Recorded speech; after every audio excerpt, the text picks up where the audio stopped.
Shalom, Bapak Ibu yang diberkati Tuhan. Bukan hal yang mudah untuk menjauhi diri, menjauhi diri dari beberapa jenis makanan yang dianggap dokter sebagai penyebab Bapak Ibu yang hari ini sedang sakit jantung, darah tinggi, ginjal, maupun juga diabetes. Semua kita tahu penyebab dari diabetes adalah apa? Kelebihan gula atau sudah terbiasa dengan makanan yang memiliki nilai gula, terutama minuman. Dan itu telah menjadi sebuah kebiasaan. Kalau makanan itu nggak manis, nggak bisa makan. Kalau minuman itu tidak manis, tidak mau minum. Tapi kan akibatnya adalah hari ini. Apa yang kita makan 10 tahun yang lalu, itu akan kita tuai hari ini. Mungkin kalau 10 tahun yang lalu, 15 tahun yang lalu, sampai kedapatan kita sakit gula, kita sudah terbiasa dengan makanan yang manis. Kan? Nasi, kemudian apa? Makanan kue-kue kering, kemudian apa? Minum teh harus manis, teh botol, dan juga Coca-Cola. Ketika ke dokter, dokter akan meminta Bapak Ibu mengurangi sampai tingkat menjauhi. Sebab apa? Itu penyebab. Coba, kalau selama 15 tahun sudah terbiasa dengan makanan yang manis, kemudian dijauhi secara seketika, bisa nggak? Nggak bisa. Karena apa? Lidah, cita rasa lidah ini sudah terbentuk dengan hal yang manis. Bagi Bapak Ibu yang hari ini mungkin lagi sakit jantung, pengentalan darah, ginjal, dokter akan meminta untuk menjauhi makanan-makanan yang berlemak. Gorengan, daging-daging yang berlemak, kan? Yang bagi alkoholik, dasar ini menjauhkan minuman-minuman beralkohol tinggi. Karena itu penyebab. Coba, bagi Bapak Ibu yang sudah terbiasa dengan makanan-makanan yang berlemak, kalau tidak ada minyak gak mau, kalau enggak daging ini, daging itu gak mau makan, kalau enggak minum ini, minum itu gak mau minum, sudah terbiasa minum cap tikus, diminta berhenti dalam seketika gak bisa. Kenapa? Cita rasa lidahnya sudah terbentuk seperti itu. Dokter akan berkata usia Bapak Ibu masih bisa sekitar 5 tahun ke depan. Tetapi dengan catatan, ada berapa jenis makanan, minuman yang sebagai penyebab Bapak Ibu sakit itu harus dijauhkan. Kalau Bapak Ibu ingin hidup lagi 5 tahun ke depan, Bapak Ibu harus berjuang demi kesehatan. Dan demi usia 5 tahun ke depan, supaya 5 tahun ke depan itu adalah 5 tahun bagaimana Bapak Ibu mau menata hidup, bertobat dengan sungguh di hadapan Tuhan usia 5 tahun itu, maka Bapak Ibu harus berjuang untuk apa? Mengubah cita rasa. Dari yang terbiasa manis-manis, mulai minum tanpa ada rasa manis. Dari yang terbiasa makan daging berlemak, makanan berlemak, mulai terbiasa dengan makanan yang tidak berlemak, rebus-rebus semuanya. Dari yang terbiasa pagi-pagi sudah cari cap tikus, sageru, cari alkohol, teh yang sangat manis, harus terbiasa mulai merubah cita rasa tersebut demi usia ke depan. Berat, gak ringan. Untuk merubah satu kebiasaan yang sudah mendarah daging telah menjadi satu kebiasaan. Berat. Kenapa? Sudah terbiasa 10 tahun yang lalu, 20 tahun lalu dengan pola makan seperti itu. Kemudian dalam seketika dokter bilang, kurangi, jauhkan untuk usia 5 tahun ke depan. Tapi kalau Bapak Ibu sudah putus asa, Bapak Ibu akan lebih gila lagi.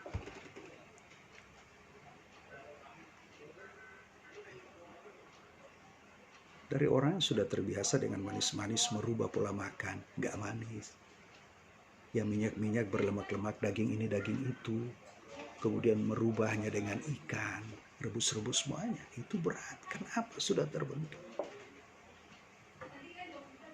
Demikian juga dengan cita rasa kita akan Tuhan, akan kebenaran. Dari orang yang sudah terbiasa mencicipi dosa, kemudian diminta mencicipi kebenaran, itu bukan hal yang mudah. Amin.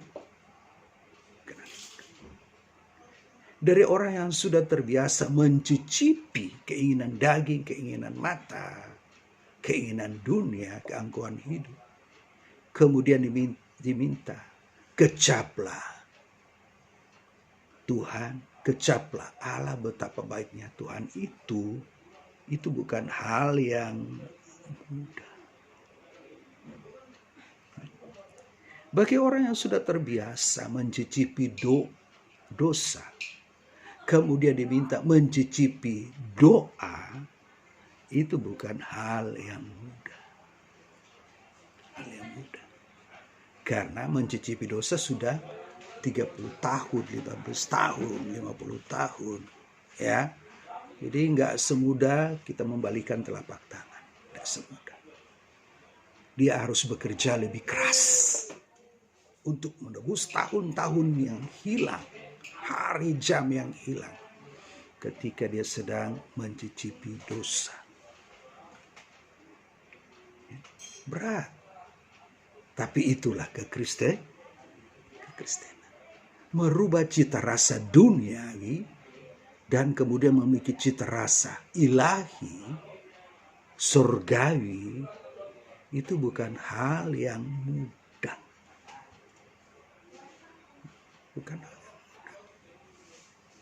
Dari orang yang terbiasanya semuanya dibawa dengan amarah, kemudian dia harus sabar, itu bukan hal yang mudah. Dari orang yang terbiasanya menghabiskan rokok dalam sehari 1 bungkus, kemudian dia harus habis total, itu bukan hal yang mudah. Dari orang yang sudah terbiasa pagi-pagi bukan cari air bening tapi cari cap tikus, alkohol, kemudian harus ditinggalkan, wah itu bukan hal yang mudah. Kenapa? Jiwanya dan cita rasanya sudah terbentuk.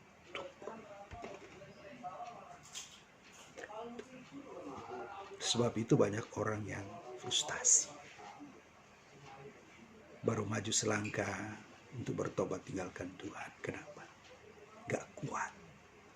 Gak kuat jadi orang Kristen. Gak kuat ikut Tuhan. Gak kuat mencicipi kebenaran. Dia boleh berjam-jam di tempat judi. Sehari semalam di tempat judi. Tetapi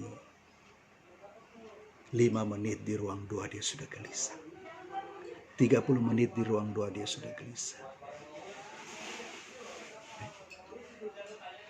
Dia boleh sepanjang malam ada di nightclub. Tetapi untuk ada di gereja 2 jam, ia sudah gelisah.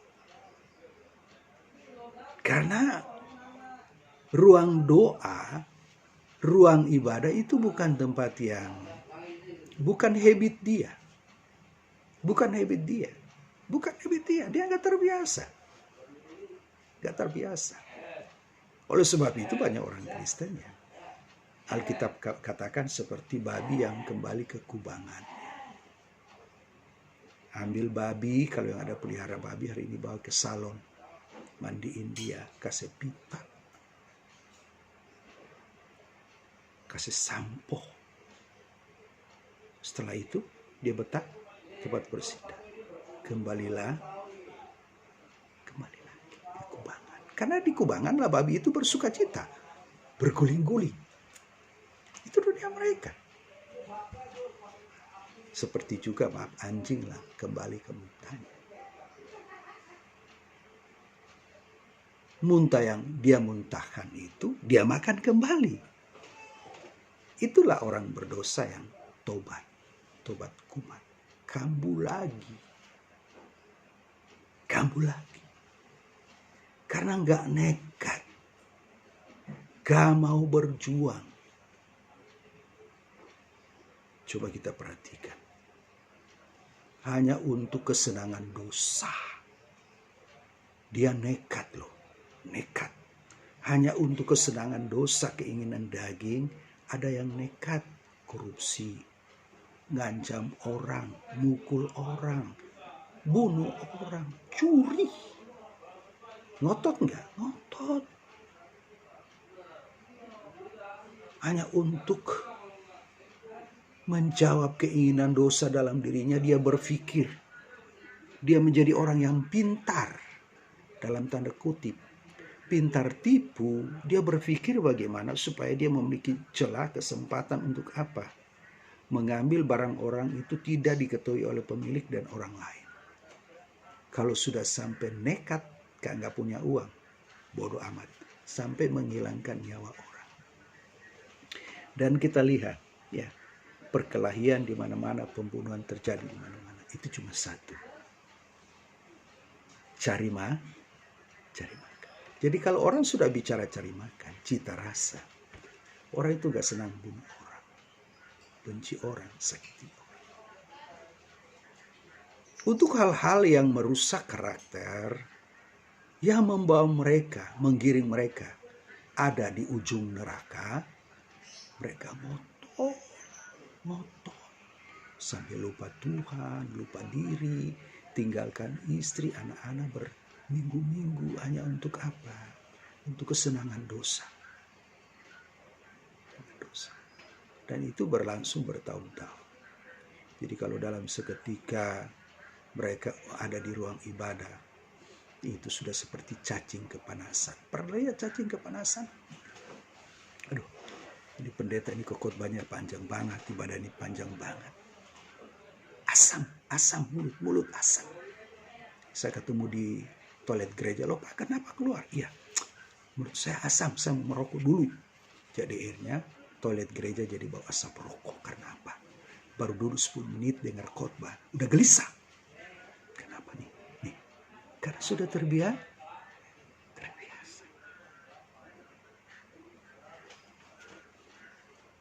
Tetapi kenapa ada yang hari ini tetap konsisten mencicipi kebaikan Tuhan? Padahal dulu dia juga betul-betul, mencicipi kenikmatan dosa, kenikmatan Tuhan. Tapi kenapa? Yaitu,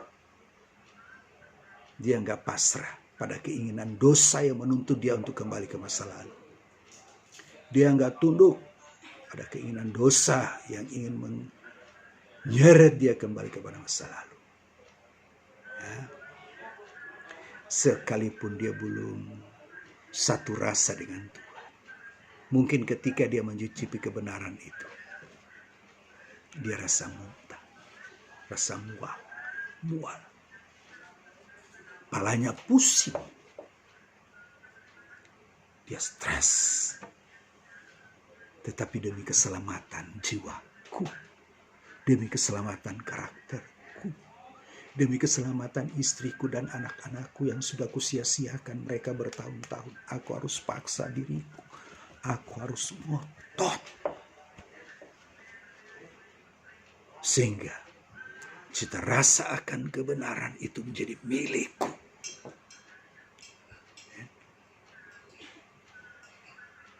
Cita rasa hadirat Tuhan dalam doa menjadi milikku. Aku harus ngotot, aku harus paksa diriku. Demi keselamatan jiwaku dan keselamatan karakter. Apalagi aku sebagai seorang suami imam yang harus membawa istriku dan anak-anakku kepada Tuhan. Nah, kalau hidupku rusak, bagaimana dengan istriku dan anak-anak? Harus paksa. seperti orang yang minum obat itu pahit. Pahit. Ada kalanya harus dipancing dengan air putih, ada kalanya harus dibungkus dengan apalah yang manis-manis supaya obat masuk. Pahit, gak enak. Tetapi demi kesembuhan dia, yang pahit itu dia minum.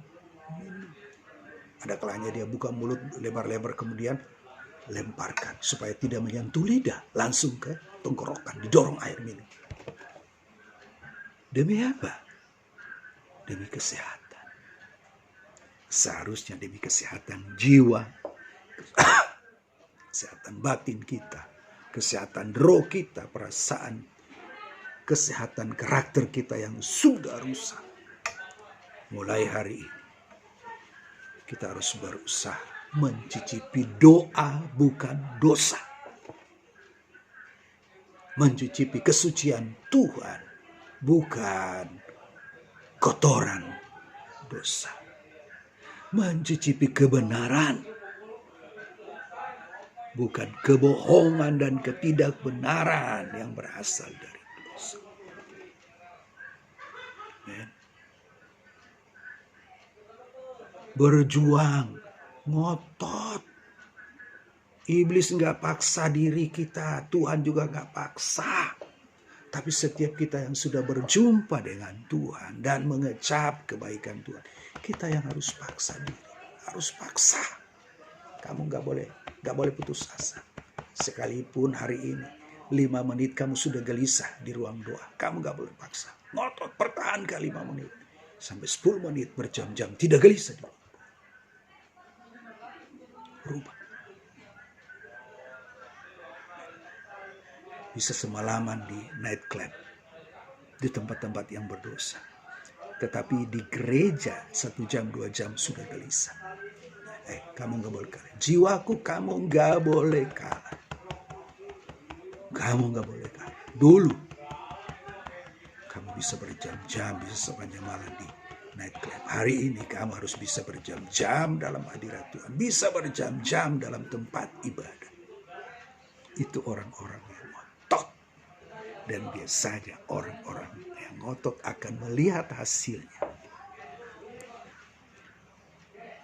Akan melihat hasilnya. Palanya pusing kalau nggak mencicipi firman. Hatinya susah jika kalau dia tidak mendengar firman. Ini orang-orang yang ngotot. Bukan orang yang paksa diri, putus asa, bertobat 1 hari. Kok jadi orang Kristen seperti ini? Ini betul-betul babi yang kembali ke kubangan. Kolam. Anjing yang kembali ke muntah. Dimuntahin, dimakan lagi. Muntah, makan lagi. Seperti itulah tomat. Tobat, kumat. Selalu kompromi dengan dosa. Tapi kebenaran yang Anda cicipi hari ini akan mendorong Anda memiliki roh keberanian. Bukan lagi kompromi dengan dosa, tapi berani berkonfrontasi dengan dosa. Kecaplah dan lihatlah betapa baiknya Tuhan. Semakin Anda mengecap kebenaran, ya, cita rasa dosa itu semakin hilang dari jiwa, pikiran, perasaan. Semakin Anda mengecap doa dalam hadirat Tuhan, maka cita rasa dosa yang sempat mewarnai jiwa, pikiran, perasaan itu mulai hilang. Karena yang mewarnai pikiran, perasaan, firman. Anda memiliki cita rasa Kristus, cita rasa Allah, cita rasa hadirat Tuhan, cita rasa kebenaran. Anda memiliki cita rasa yang kudus. Dan cita rasa itulah yang menuntutmu setiap hari untuk dipenuhi. Yaitu apa? Baca kitab suci. Baca Alkitab tiap hari. Pertahankan cita rasa Kristus ini sampai akhir hidup. Sehingga apa? Doa membuat engkau bau, muntah, muak dengan dosa. Tapi cinta kebenaran. Amin.